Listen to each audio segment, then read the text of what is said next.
अगला हमारे पास क्वेश्चन है g of x equal to square root x plus one. तो इसको भी वैसे ही सॉल्व करेंगे। X plus one greater than equal to zero हो गया और यहाँ से x greater than equal to क्या हो गया माइनस वन। तो क्योंकि माइनस वन भी इंक्लूड है तो हम और ग्रेटर दैन इक्वल है तो डोमेन ऑफ जी एक्स क्या हो जाएगी माइनस वन से इन्फिनिटी तक। लेट्स सपोज मैं इसको नंबर लाइन पर डिनोट करती हूँ। यहाँ पर मेरे पास माइनस वन है, ठीक है।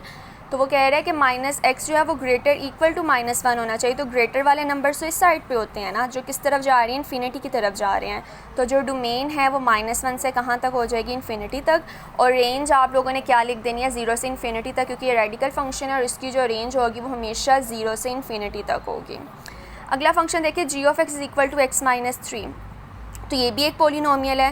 तो इसकी जो डोमेन होगी वो सारी क्या हो जाएगी सेट ऑफ रियल नंबर्स। अब इसकी रेंज देखें, अगर मैं यहाँ पे रियल नंबर्स की नेगेटिव वैल्यूज़ भी पुट करती हूँ, फॉर एग्जांपल मैं minus one minus two minus three put करती हूँ, तो minus one minus three minus two minus three और माइनस थ्री पे तो चलेंगे ज़ीरो हो रहा है। यहाँ पे देखें माइनस वन माइनस थ्री ये माइनस फोर, आंसर आपको क्या मिल रहा है फोर, क्योंकि मोड है, मोड माइनस को क्या कर देगा प्लस में कर देगा। ये माइनस फाइव, इसका जब मैंने मोड ख़त्म किया तो फाइव। तो इसका मतलब ये है कि मैं सेट ऑफ रियल नंबर की कोई भी वैल्यू यहाँ एक्स में पुट कर दूँ, मेरे पास आंसर जो है वो हमेशा एक पॉजिटिव टर्म आएगी। तो इसकी जो रेंज होगी ज़ीरो आ सकता है। ज़ीरो कैसे आएगा, जब आप माइनस थ्री पुट करोगे तो ये ज़ीरो आ गया। माइनस थ्री सॉरी जब आप थ्री पुट करोगे तब आपके माइनस थ्री जब आपने पुट किया तो ये आ गया माइनस सिक्स, और माइनस सिक्स का जो मोड है वो आपके पास किसके इक्वल आ गया, सिक्स के इक्वल आ गया, ठीक है। तो जो इसकी भी रेंज होगी वो कहाँ से होगी, ज़ीरो से इन्फिनिटी तक होगी। ज़ीरो कब आएगा, जब यहाँ आप एक्स की जगह पे थ्री पुट करोगे तो वो ज़ीरो आ जाएगा, ठीक है। तो ज़ीरो से इसकी रेंज जो है वो स्टार्ट होगी और वो कहाँ तक जाएगी, इन्फिनिटी तक जाएगी। सारे इसमें पॉजिटिव नंबर्स आएंगे, कोई भी नेगेटिव नंबर नहीं आएगा। क्यों नहीं आएगा, क्योंकि ये जो मोड है वो नेगेटिव वैल्यू को भी किस में कन्वर्ट कर देगा, पॉजिटिव वैल्यू में कर देगा। अब हमारे पास अगला फंक्शन है, ये पीस वाइज फंक्शन है। जी ऑफ एक्स जो है वो एक्स माइनस वन, और इस पार्ट में इस फंक्शन के यानी कि जी ऑफ एक्स दो फंक्शंस में डिवाइड हुआ है। एक पहला फंक्शन है एक्स माइनस वन जिसकी उसने डोमेन साथ लिख दी हुई है एक्स लेस देन थ्री, और दूसरा फंक्शन है टू एक्स प्लस वन जिसकी उसने डोमेन लिखी हुई है three less than equal to x. तो अगर मैं इसको थोड़ा सा सॉल्व करूँ, मैं यहाँ पे देखूँगी जी वन एक्स मेरे पास लेट्स सपोज फंक्शन है एक्स माइनस वन, और जी टू एक्स मेरे पास फंक्शन है two x plus one. G one x की जो डोमेन है वो ये है, जी टू एक्स की जो डोमेन है वो है आपके पास थ्री। ये आपने जी ऑफ एक्स की डोमेन फाइंड करनी है।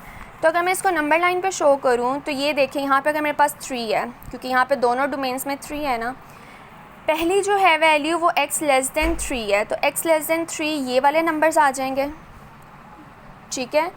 और फिर अगली जो वैल्यू है वो three less than equal to x, यानी कि जो एक्स है वो ग्रेटर इक्वल किसके है, थ्री के, थ्री भी इंक्लूड है। तो ये थ्री से लेके ये वाले सारे नंबर्स आ जाएंगे। तो आप देख रहे हो कि इसकी जो डोमेन है वो पूरी की पूरी क्या बन रही है, रियल लाइन बन रही है, ठीक है। पहले एक्स लेस देन थ्री के लिए अगर यहाँ पे थ्री है, एक्स लेस देन थ्री के लिए मेरे पास ये वाला पार्ट आ रहा था, ठीक है, थ्री इंक्लूड नहीं था तब। फिर अगली ही डोमेन में आप देख रहे हो कि थ्री इंक्लूड हो गया है, ठीक है, और थ्री से बड़ी सारी टर्म्स आ रही हैं। तो इसका मतलब है कि जो आपके पास डोमेन है वो पूरी की पूरी क्या बन रही है, सेट ऑफ रियल नंबर बन रही है। अब आगे आप इसकी रेंज देखें, set of all real number except two less than equal to x less than seven. इसका मतलब ये है कि आप रियल नंबर्स में से कोई भी वैल्यूज़ यहाँ पे पुट करते जाओ, आपको टू से लेके टू और टू से लेके सेवन से छोटे नंबर यहाँ पे इसकी रेंज में नहीं मिलेंगे। यानी रियल नंबर की किसी भी वैल्यू के लिए आप कोई भी वैल्यू यहाँ पे चाहे पुट कर लो चाहे यहाँ पे पुट कर लो, आपको रियल नंबर की किसी भी वैल्यू के लिए टू आंसर नहीं मिलेगा, आपको रियल नंबर की किसी भी वैल्यू के लिए थ्री नहीं मिलेगा, आपको रियल नंबर की किसी भी वैल्यू के लिए फोर नहीं मिलेगा, आपको रियल नंबर की किसी भी वैल्यू के लिए फाइव नहीं मिलेगा, आपको रियल नंबर की किसी भी वैल्यू के लिए आंसर सिक्स नहीं मिलेगा। लेकिन सेवन मिल सकता है। सेवन कैसे मिलेगा, जब आप यहाँ पे थ्री पुट करोगे। तो ये सेवन आ गया आपके पास, ठीक है। तो मैंने इसलिए ये लेस देन सेवन इसलिए लिखा है कि सेवन इंक्लूड है, लेकिन सेवन से छोटा कोई भी नंबर इसकी रेंज में इंक्लूड नहीं है। तो इसकी रेंज क्या हो जाएगी, set of all real number except two less than equal to x less than seven. यानी 2 से लेके 7 से छोटे नंबर जो हैं वो इसकी रेंज में इंक्लूड नहीं है। एक अगला क्वेश्चन देखें, हमारे पास जी ऑफ एक्स इस फॉर्म में है। अब ये जो हमारे पास रैशनल फंक्शंस होते हैं ना, और उसमें जो हम लोगों ने देखना होता है कि जो डिनोमिनेटर वाली टर्म है वो ज़ीरो नहीं होनी चाहिए, क्योंकि अगर डिनोमिनेटर वाली टर्म ज़ीरो हो जाएगी तो पूरा फंक्शन हमारे पास अनडिफाइन हो जाएगा। तो डिनोमिनेटर वाली टर्म कब ज़ीरो होती है? जब यहाँ x की जगह पे -1 हो और साथ उन्होंने लिख भी दिया है कि x नॉट इक्वल टू -1। तो यहीं से उसकी डोमेन हम निकाल लेंगे कि domain of g of x आपके पास क्या हो जाएगी, रियल नंबर में से माइनस कर देना है आपने -1 वाली टर्म को। ये हमारे पास डोमेन हो गई। अब इसकी रेंज निकालने के लिए हम थोड़ा सा फंक्शन जो है वो सिंप्लीफाई करेंगे। x² + 3x + 2 ओवर x + 1 था। इसकी मिड टर्म ब्रेकिंग की हमने।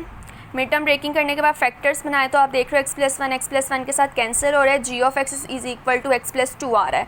अब डोमेन में -1 इंक्लूड नहीं था, तो -1 जब हम पुट करेंगे उसकी जो वैल्यू आएगी तो ऑब्वियसली वो रेंज में इंक्लूड नहीं होगी, क्योंकि डोमेन में से तो हमने -1 निकाल दिया है। तो -1 की वैल्यू रख के जो रेंज की वैल्यू आएगी वो भी तो हमारे पास इंक्लूड नहीं ना होगी। तो अगर मैं यहाँ पे -1 पुट करती हूँ तो आंसर 1 आता है। तो जब -1 ही डोमेन में नहीं है तो -1 पुट करके जो आंसर आ रहा है तो ऑब्वियसली वो भी रेंज में इंक्लूड नहीं होगा। तो इसकी रेंज क्या हो जाएगी, set of all real number -1। ठीक हो गया। चलिए एक अगला क्वेश्चन देख लें। हमारे पास फंक्शन है ये f ऑफ 2 उसने दिया हुआ है -3 के इक्वल, f ऑफ -1 दिया हुआ है 0 के इक्वल। वो कह रहा है find the values of a and b। Function given f of 2 का मतलब ये है कि जहाँ x है वहाँ पे हमने 2 पुट करना है। 2 पुट किया, उसको सॉल्व किया, हमारे पास ये इक्वेशन बन गई। ठीक है। f ऑफ 2 की वैल्यू क्या थी, -3। तो यहाँ पे f ऑफ 2 की जगह पे मैंने उसकी वैल्यू -3 रख दी और उससे सॉल्व किया, मेरे पास एक इक्वेशन आ गई। अगली value f of -1 equal to 0। तो f जहाँ x है इस फंक्शन में वहाँ पे मैंने -1 पुट किया। अब f ऑफ -1 की वैल्यू उसने क्या दी हुई है, 0 दी हुई है। यहाँ पे 0 रखी, इस इक्वेशन को सॉल्व किया, मेरे पास एक ये इक्वेशन आ गई। ठीक है। अब आप देख रहे हो 2 इक्वेशंस हैं, तो मैं इन दोनों इक्वेशंस को सॉल्व करके a और b की वैल्यू निकाल सकती हूँ। अगर मैं 1 और 2 को ऐड करूं तो आप देख रहे हो ये जो b है वो ये b के साथ कैंसिल हो रहा है और a की वैल्यू आपको मिल जाएगी, जैसे यहाँ पे आप देख रहे हो। ठीक है, ऐड किया उसको, b से कैंसिल हो गया, a की वैल्यू मिल गई। अब a की ये वैल्यू अगर मैं इस इक्वेशन में रख लूँ तो मेरे पास जो है वो b की वैल्यू निकल आएगी। तो सिर्फ आपने यही सॉल्व करना था।